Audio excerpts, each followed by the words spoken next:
Alright everybody, today we are going on a trek to find out which trek was the best trek. Let's go!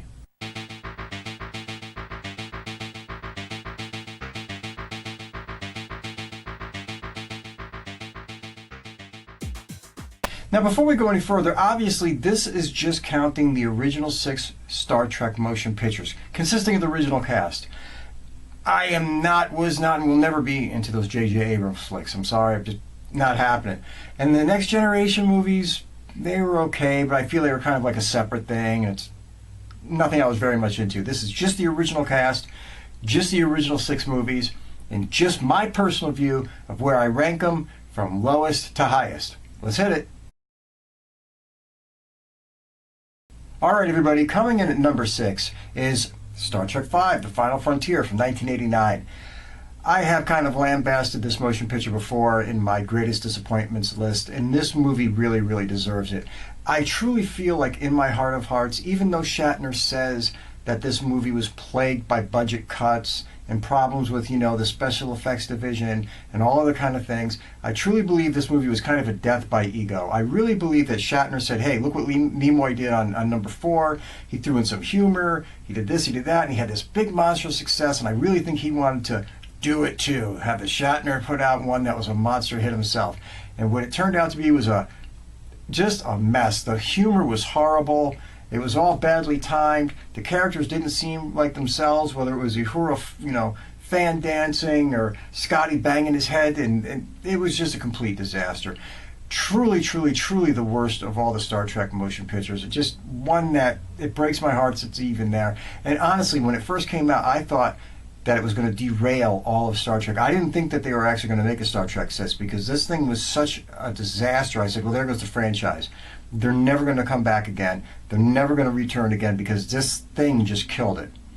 Thank God they came back with the Undiscovered Country, but we'll get to that later.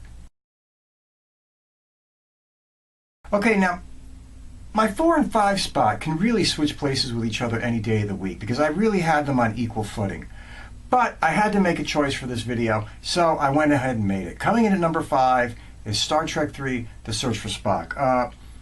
Came out in 1984. Overall, it's a good movie. It wasn't bad by any stretch of the imagination. There was parts of it I really, really, really liked. I liked the scenes with the Enterprise breaking out of the space dock and the Excelsior taking after. I thought that was incredibly well done. I liked seeing that the crew was doing this like little mini rebellion against the Federation and just taking off and doing what they had to do for Spock. The scene was crushing when we finally seen the Enterprise blown up and coming and breaking into orbit and just burning. I mean, I was sitting in the theater going, no, what are you people doing? I was 14 years old at the time. It was crushing to see this happen.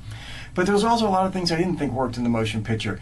I love Christopher Lloyd, but I didn't think he really just played a villain that well. It just didn't work for me. I wasn't overwhelmingly taken in by his performance as a villain, especially because he just came after Montalban in 2. It was a hard act to follow, and it was just the wrong place at the wrong time. Number 2, I thought they wasted the whole character of Kirk's son. They just killed him off. They could have done so much more. I thought it was just a bad move. And number 3, having Robin Curtis come in and play Saavik instead of having Kirstie Alley do it. I know they had problems with Kirstie Alley and the money and all other kind of stuff, but then they should have just written the character out and just had somebody else play it, or have it a whole different character is what I'm trying to say.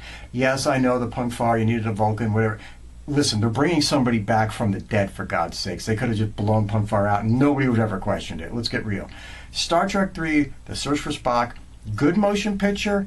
I liked it. Those parts of it I really liked. Parts of it I were like, on.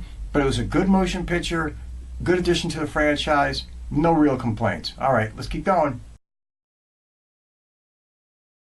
Okay, in at number 4, 1979 Star Trek The Motion Picture. I know what you guys are going to say. You're going to say, oh my God, it was so meandering and long and boring and all that other kind of stuff. But in 1979, when this motion picture came out, I had only, because I was born in 70, I had only seen Star Trek in syndication. And I loved it as a kid. I was just, insane over it. And to have it come back in real life, in my lifetime, was an amazing event. And going to the motion picture and sitting there in the days when you had giant screens and everything like that, they're kind of getting back to that now, thank God.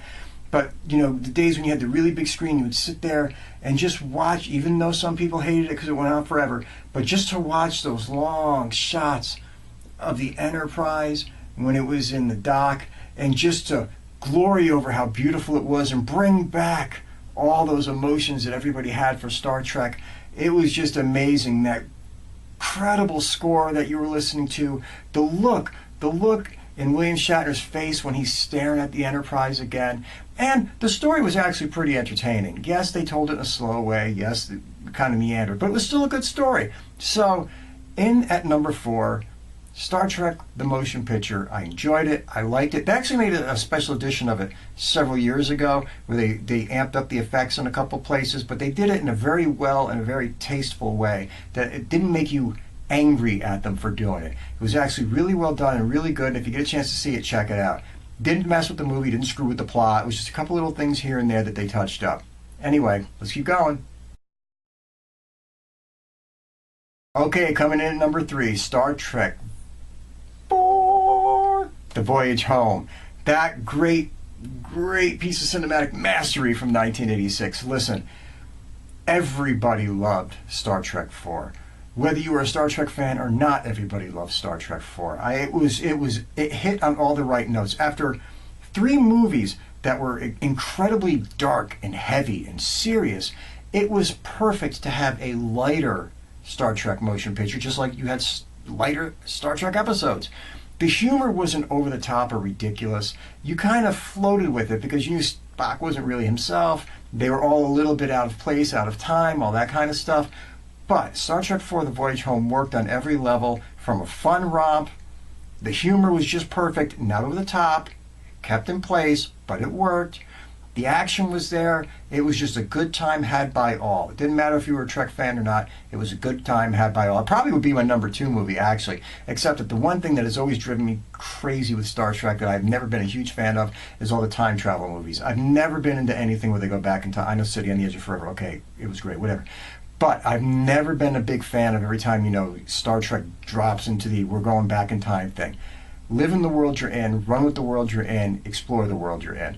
But either way, Star Trek 4, amazing motion picture. Love it to death. All right, let's keep going.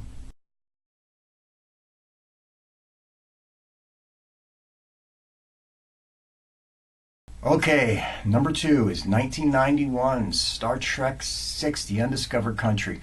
Man, did they make it right back into the game with this motion picture. This thing was so well done, so well crafted, so well put together. It was like the perfect bookend to the original cast series. It really was. After the disaster that was Star Trek 5, I didn't think they would ever get their act together. But bringing in Nicholas Meyer and having him direct it, it was just batted out the park. The story was solid. The acting was good. You felt like you knew you were going on that last romp with all your friends and you were going for that last ride. And at the end of it, when it ended, you seen Sulu go off and they went off, and it actually had the signatures of all the actors appear across the screen. You lost your mind. You lost your mind. Actually, when I first seen the trailer for this, I was at a Star Trek convention with a friend of mine, and we were being shown the new Star Trek movie trailer. And I was waiting for this thing to be garbage. I'm sitting there in a giant room with all kinds of people. I'm saying to myself, this is going to be a disaster. But it turned out even the trailer was great. And it got us all amped up, and we were so ready to see that motion picture. We went and we seen it, and that thing killed it on every level. And have Christopher Plummer in there, I mean, my God, come on. This movie was the bomb. And the space battle scene at the end between the Bird of Prey and the Enterprise, and then the Excelsior jumping in. Incredible, great, right across the board. Star Trek 6, The Undiscovered Country, another Nicholas Meyer film. Amazing. Okay, everybody, you knew it was going to be there. Why are we all fooling with ourselves here? It's mandatory. 1982's Star Trek II, The Wrath of Khan. Perfect Star Trek movie. Will always be. Will always be.